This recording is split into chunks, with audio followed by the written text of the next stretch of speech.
Alright, hello, welcome to a new video. Today we're going to do problem 206, which is named reverse linked list. It is an easy problem on LeetCode, and let's go through this problem with my solution process, right? So my solution process, again, I like to just go over the problem statement, I like to read it over, get the input and output. Then once I get that, I want some further clarification if needed. I'll ask some questions.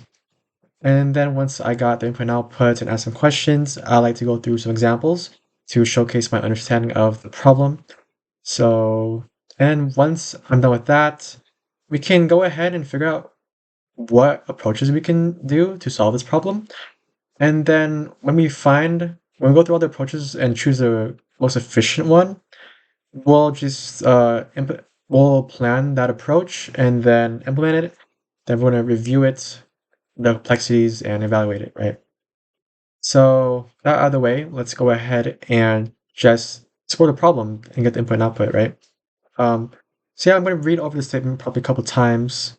So given the head of a singly linked list, reverse the list and return the reverse list. So given the head of a singly linked list, reverse the list and return the reverse list. Okay. So, oops, where's my thing? Okay, so for the inputs, we know that we're um, given a list node head, right? And for output, it's going to be um, a head, a list node head, but reversed, right? So this whole problem is just to reverse the linked list. And some clarification, I don't have any clarification that I need. Um, so yeah, now that I got through the input and output, let's go through some examples. So for example one, let's say we have our input to just be a linked list of like 1, 2, and 3. But in this case, it's in a list, but let's pretend these are nodes, right? So our output is going to be 3, 2, 1, where 3 is in front or the head of our linked list technically. So what about if we do another example, or it's just empty, right? So the output of that would just be empty, right? Because there's nothing else to reverse. So it would be the same thing, I guess. I feel like the examples are pretty self-explanatory. They're pretty simple, no edge cases, so I don't really need to go through a lot of examples. So now that we're done with some examples, let's go through some approaches we can do, or just match approaches. So some approach that I just learned about is the approach of using 2 pointers. And then we can also do some recursion, which I don't really understand, like to be honest. But if we're going to look at these approaches in terms of efficiency, if we use 2 pointers, then we're going to only use 2 pointers, so we're not going to use any other data structures. Um, so that would be all of one space. But if we use a recursion, then that would mean that with every call to the recursive function, we would need to call it with the arguments of the same linked list, correct? Pretty sure that's right. I'm pretty sure that's right. So yeah, that would be of n space every time. I'm definitely pretty sure about that, like 100%. Either way, we're gonna go through this approach because it is using O of one space compared to this O of n space, and not just because I don't really understand it. But yeah, so now that we know our approach we're gonna do, let's go ahead and plan our approach. So the first thing in my approach is my code. I want to get user input. So get user input of node of linked list. And then once I have that, what I want to do is that I want to set up set up set up 2 vars. They're going to be 2 var pointers. That's going to be it's going to be what you call it, previous and current, right? So previous is going to equal to null, and then current's going to equal to the head. And then what we can do is say while, well, I'm going to iterate. I'm going to iterate through the linked list. So we can say while the current is not null, um, what we're going to do is we're going to, I think it's better if I draw it out.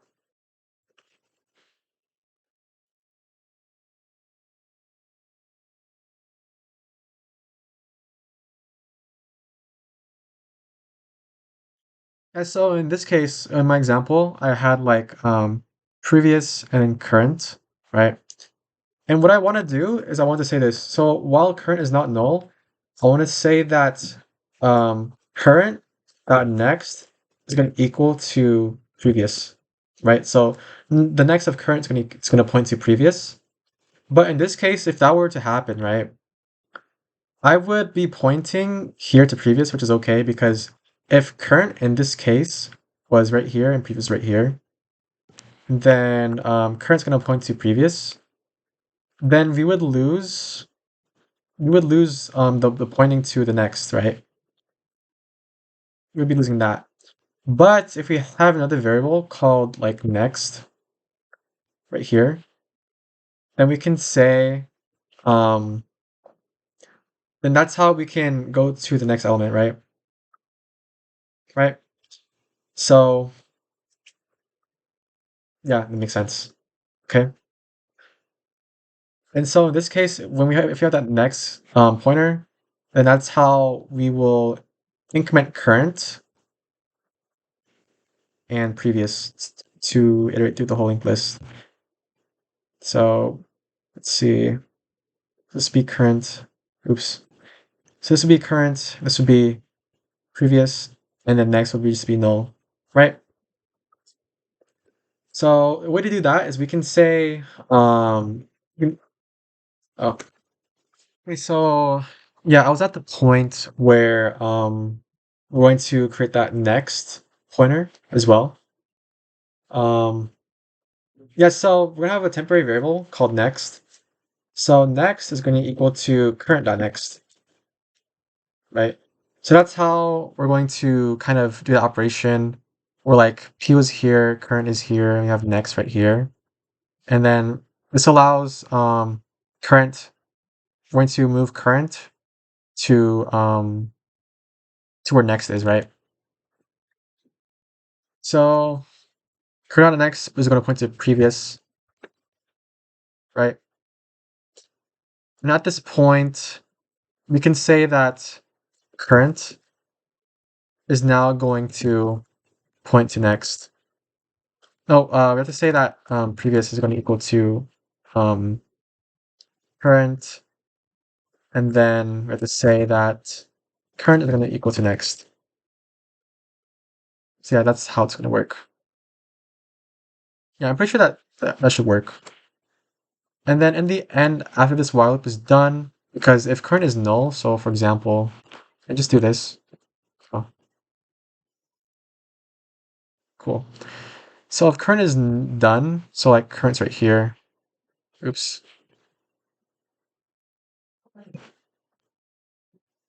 And so if current is done, then that would mean that, or null, then that would mean that previous is right here, right? So what we can do is we can just return previous. So return prev, right? Because previous would always be one behind the current, right?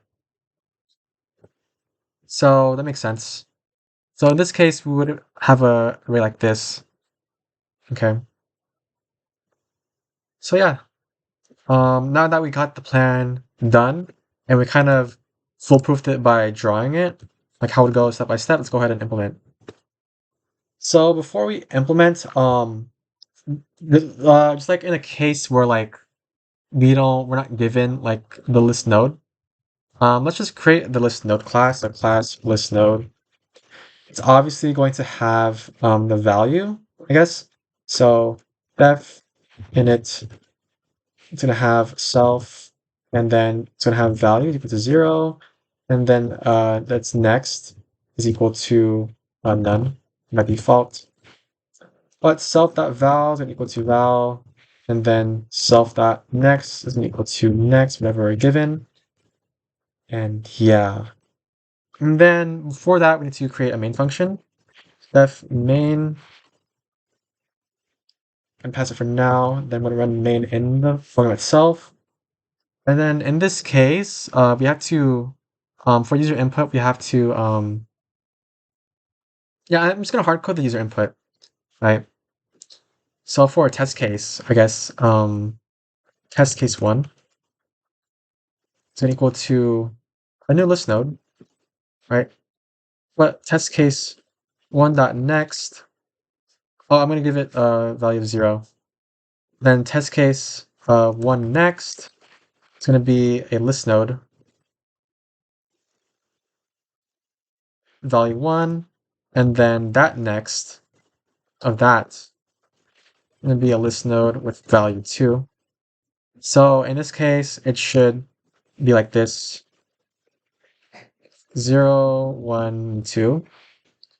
And then from there, what we need to do is we need to print out its to reverse somehow.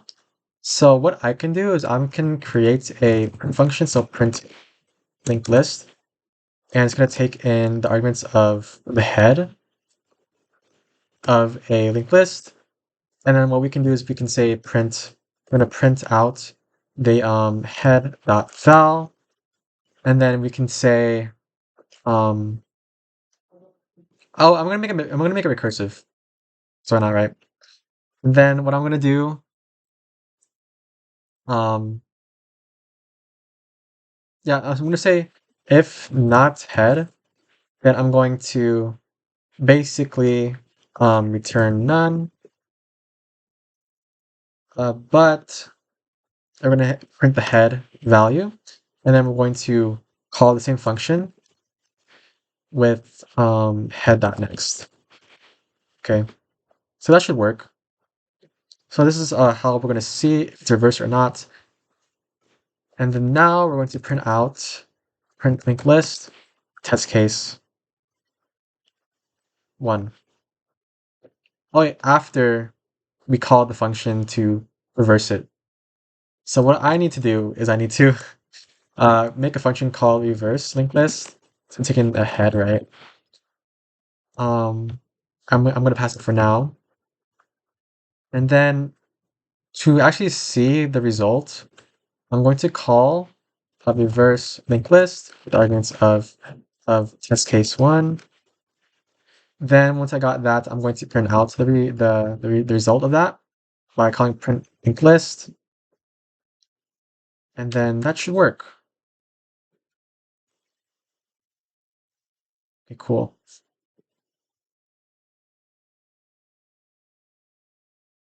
Then in this case, it should return 2 0.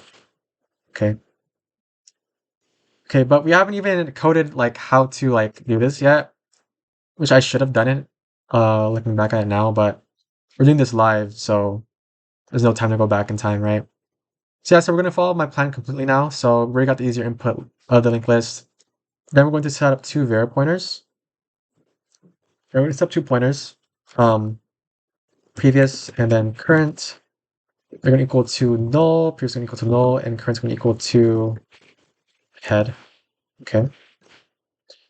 And then we need to iterate through the linked list, right? So while current is not null, we're going to get the next of current.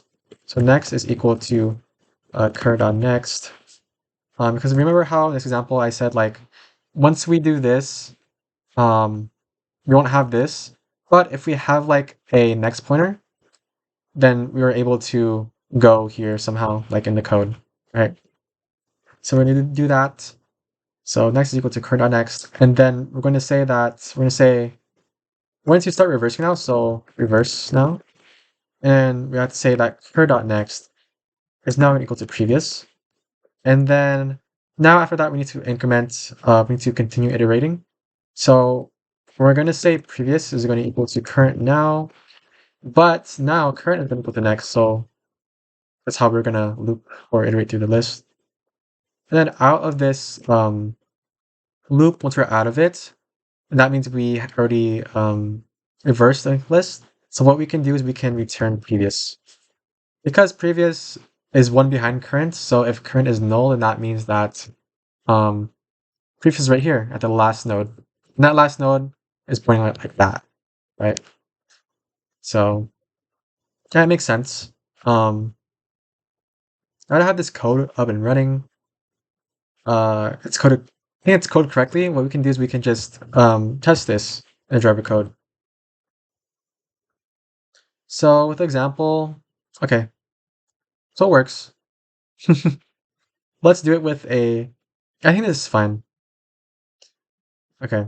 Yeah. So to review this, this is a O of n um, time complexity because we go through every element at least once in the list in order to solve this problem. And for space complexity, we're using O of 1 because we're only using um, constant variables to solve this problem, such as pointers and a temporary variable, right? We're not doing recursion and getting out the whole linked list, right? So yeah. Whew.